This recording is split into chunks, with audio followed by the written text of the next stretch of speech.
نے ایک بیان کیا تھا, وہ بڑا اچھا کلپ چلا ہے, بہت میں نے خود بھی سنا تو بڑا اچھا لگا, مجھے مزہ آیا کہ آپ کے سامنے لوگ اپنی دولت بتاتے ہوئے ڈرے نہیں, اپنے آپ کو ایسا بناؤ. کوئی آ کے آپ کو کہتا ہے نا میری کروڑوں روپے کی آمدن ہے, ڈرتا ہے, بتاتا نہیں ہے, اس کو پتہ ہے قرضہ مانگے, کل اس کے پہ حالات آئیں گے مجھے اسے فون کرے گا پیسے چاہیے. تو اپنے آپ کو ایسا بنا دو کہ لوگ آپ کے سامنے آ کے اپنے دل کی بات رکھیں کہ میری اصل ایکچوئل آمدن اتنی ہے, اور اس کو یہ امید ہو کہ میرے بتانے سے ان کی صحت پہ کوئی فرق نہیں پڑے گا. ایسا نہیں ہوگا کہ حالات آئے تو مجھے فون کریں گے. میں بہت نالائق ہوں, لیکن اللہ کا فضل ہے, بڑے بڑے تاجر مجھے اپنی آمدن بتاتے ہوئے جھجکتے نہیں ہیں. ان کو پتہ ہے مولوی صاحب کبھی فون کر کے چندہ نہیں مانگے. ہاں کوئی بہت کسی سے قریبی تعلق ہو تو وہ تو انسان مانگ سکتا ہے اس سے, اور یہ اس کی علامت ہے کہ مانگتے ہوئے آپ کو اگر عزت ہے اور شرم نہیں آ رہی عزت بھی ہو بجے تو یہ بے تکلفی کی علامت ہے. جیسے دوست جاتے ہیں نا کہ یار ذرا نہاری کے پیسے تو دے یار, تو بے تکلفی کی تو ایک اس کا تو اصول ہی الگ ہے نا. کسی سے اتنی گہری دوستی ہو, بے تکلفی ہو, اس سے مانگنے میں تو کوئی حرج نہیں ہے, کیونکہ وہ بھی مانگ لے گا آپ سے, آپ بھی مانگ لو گے اس سے, یا ویسے ہی اس سے تعلق اتنا ہے اور آپ کو بھی پتہ ہے منع بھی کر دے گا, تو وہ تو ریلیٹیو اپنے خاص ہوتے ہیں, وہ انسان کو پتہ چل جاتا ہے. لیکن نارمل ایسا نہیں ہونا چاہیے. کوئی بھی آ کے جتنی بھی آمدن ہے بھائی آپ کی بلا سے, اپنے آپ کو ایسا بناؤ اس سے رزق تھوڑا دیر سے ملے گا لیکن ملے گا چھپڑ پھاڑ کے. اور جو لالچ ہے نا ادھر سے نکال لوں, ادھر سے لے لوں, ادھر سے لے لوں, اس سے فوری طور پہ تو کچھ مل جاتا ہے لیکن ہمیشہ کے لیے انسان محروم ہو جاتا ہے. لوگ سمجھ جاتے ہیں کہ یہ لالچی آدمی ہے, اس سے چھپاؤ, بھاگو, پھر قرضہ مانگو, فون نہیں اٹھاؤ اس کا. سمجھتے ہو گے نہیں سمجھتے؟ خدا کی قسم سر اٹھا کے عزت کے ساتھ جینے میں جو مزہ ہے نا, ایسا خاندانی مزہ ہے جو کباب پراٹھوں میں وہ مزہ نہیں ہے. ایک واقعہ سنا دوں تاکہ بیان کمپلیٹ ہو جائے. ہمارے حضرت ایک واقعہ بہت سنایا کرتے تھے, ہمیں بڑا اچھا لگتا تھا یہ واقعہ. پرانے وقتوں کی بات ہے جب بادشاہی حکومت ہوا کرتی تھی, تو ہندوستان سے جو ہے نا کوئی شخص چلا گیا کسی عرب کنٹری میں. اس وقت سعودی عرب نہیں تھا, عرب ارض حجاز کہا جاتا تھا. عرب لوگ بڑے سخی ہوتے ہیں. تو یہ چلا گیا بے یار و مددگار, تو وہاں کسی شہزادے نے اس کا بڑا اکرام کیا کہ بھئی ہندوستان سے آیا ہے, مسافر ہے, تو بڑا اکرام کیا اس کا. اس کو بڑی خوشی یار کہ عرب شہزادہ میرا اکرام کر رہا ہے. تو اس نے کہا کہ کبھی ہندوستان آؤ اور تمہیں کوئی ضرورت ہو تو میرے گھر پہ آنا. شہزادے نے کہا مجھے کیا ضرورت, میں شہزادہ آدمی, میں تو فقیر غریب آدمی ہے, تو میں نے تیری مدد کر لی, ویسے ہی مجھے کوئی تجھ سے مدد نہیں. وہ فقیر تھا بیچارہ, غریب تھا نا. تو پھر بھی اس فقیر نے کہہ دیا کہ یار حالات کا کچھ پتہ نہیں ہوتا, کبھی آنا ہو تو یہ میرا ایڈریس ہے, آ جانا. تم شہزادے ہو لیکن جو ہے کبھی کبھی ضرورت پڑ جائے. اللہ کی قدرت کی بغاوت ہوئی, اس حکومت کا خاتمہ, اور ظاہر ہے پھر تو شہزادے قتل ہوتے ہیں. تو یہ بھاگا, اب وہ عرب کی زمین چھوڑ کے بھاگا. تو اس کو خیال آیا کہ میرا ایک ہندوستان میں دوست تھا, تو اس نے یہ مجھے ایڈریس دیا تھا. اچھا, اس شہزادے نے اس کو کہا تھا کہ ہم شہزادے لوگ ہیں, ہم کسی کے سامنے ہاتھ نہیں پھیلاتے, ہمارا اسٹائل ہی یہی ہے. چیلیں شہزادے, ہم شہزادے لوگ ہیں, ہاتھ نہیں پھیلاتے ہم کسی کے سامنے, چاہے کتنی ضرورت ہو. اب اس کو پڑ گئی ضرورت.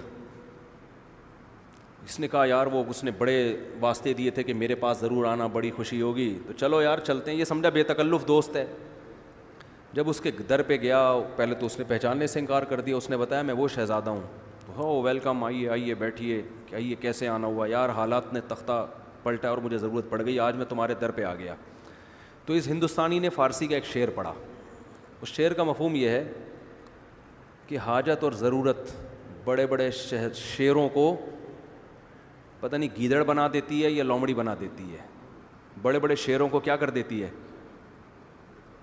گیدڑ یا فقیر بنا دیتی ہے. کچھ ایسا اس نے شعر پڑھا جس میں توہین کا تھوڑا سا عنصر تھا کہ دیکھو تو اتنا بڑا شہزادہ تھا, لیکن ضرورت جب پڑتی ہے نا, بھوک لگتی ہے, تو بڑے بڑے شہزادے بھی کیا بن جاتے ہیں, فقیر. یہ بڑا نالائق تھا, اس نے یہ ایسے موقع پہ کہنے کا تھا نہیں شعر.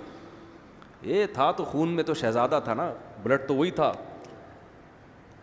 اس نے کہا کہ شیر ہمیشہ شیر رہتا ہے, کیسی ہی حاجت ہو, شیر کبھی گیدڑ اور لومڑی نہیں بنتا. اور شیر ایسی حاجتوں پہ 100 جوتے مارتا ہے جو حاجت اس کو فقیر بنا دے. اور کہا میں تجھ سے ایک دھیلا نہیں لوں گا, بھوکا مر جاؤں گا.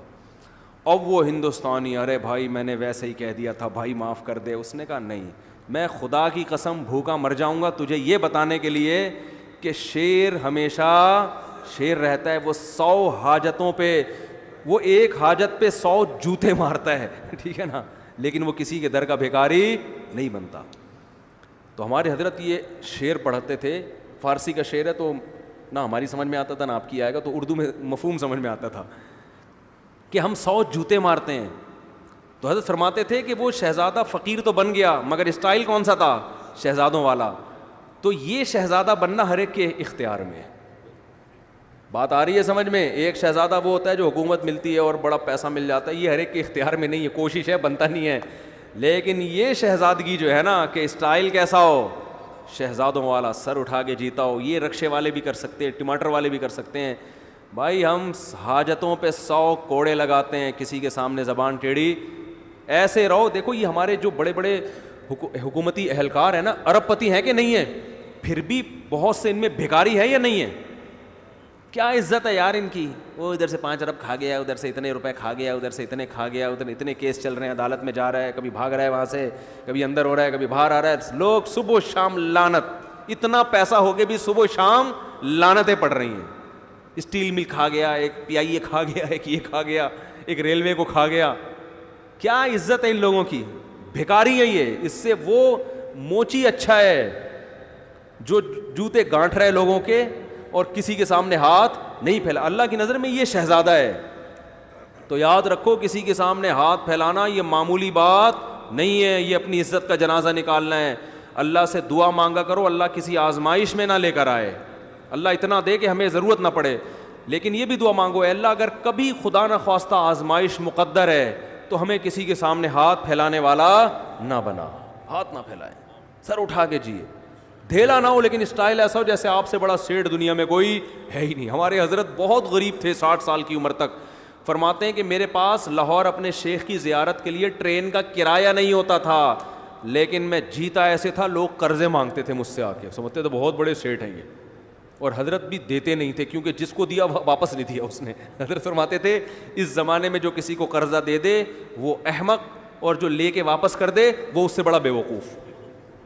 جو قرضہ دے دے وہ بھی بیوقوف, اور جو لے کے واپس کر دے وہ اس سے بڑا بیوقوف. اب اس کا ایک مطلب ہے, لوگ کہتے ہیں یہ تو قرضہ دینا تو واجب ہے, اس کو ڈبل بیوقوف کیوں کہہ دیا؟ ڈبل بیوقوف اس لیے کیا کہ اس کو پتا تھا میں نہیں دیتا تو کیا بگاڑ لیتا, پھر بھی دے دیا. بیوقوف ہے یا نہیں ہے؟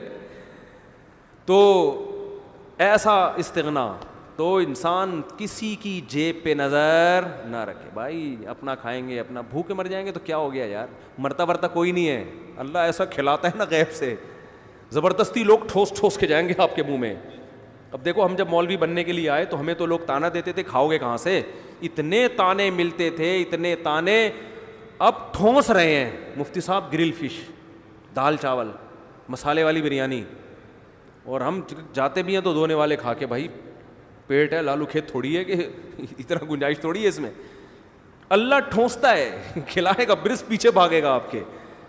تو بہت بڑی نعمت ہے. میں تو یہ باتیں کر رہا ہوں, میرے اندر بھی وہ استغنا نہیں ہے. میں اس لیے باتیں کر رہا ہوں کہ میرے اندر پیدا ہو جائے. آپ سمجھے مفتی صاحب تو پتہ نہیں کتنے زبردست استغنا کے ساتھ جیتے ہوں گے. ہوئے ہم بھی باتیں کر رہے ہیں, باتیں کرنے پر گورنمنٹ کی طرف سے کوئی پابندی نہیں ہے, عمل بڑا مشکل کام ہے. تو میں بھی اس لیے کہہ رہا ہوں تاکہ میرا بھی استحضار ہو جائے.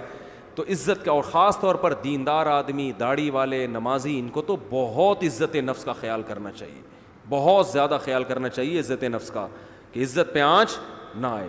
تو ہمارے نبی نے اتنی غربت میں گزارا کیا, ایک پیسے نہیں مانگے. صحابی صدقے کی ترغیب دے رہے ہیں تو کہہ رہے ہیں اپنے چچا زاد بھائیوں کو دے دو, ٹھیک ہے نا, تو ان کو کبھی جہاد میں خرچ کروا رہے ہیں, اپنی ذات کے لیے نہیں مانگ رہے, اپنی ذات کے لیے. اپنی بھوک بھی نہیں بتا رہے لوگوں کو جا کے کہ میرے حالت یہ ہے, یہ میری حالت. صحابہ نے غزوہ خندق میں آپ کے چہرے کو دیکھ کے اندازہ لگایا کہ آپ کتنی شدید بھوک میں ہیں, چہرے کو دیکھ کے اندازہ لگایا. تو اس ہمارے نبی تو بڑے مستغنی تھے بھائی, ہمیں بھی ایسی زندگی گزارنی چاہیے.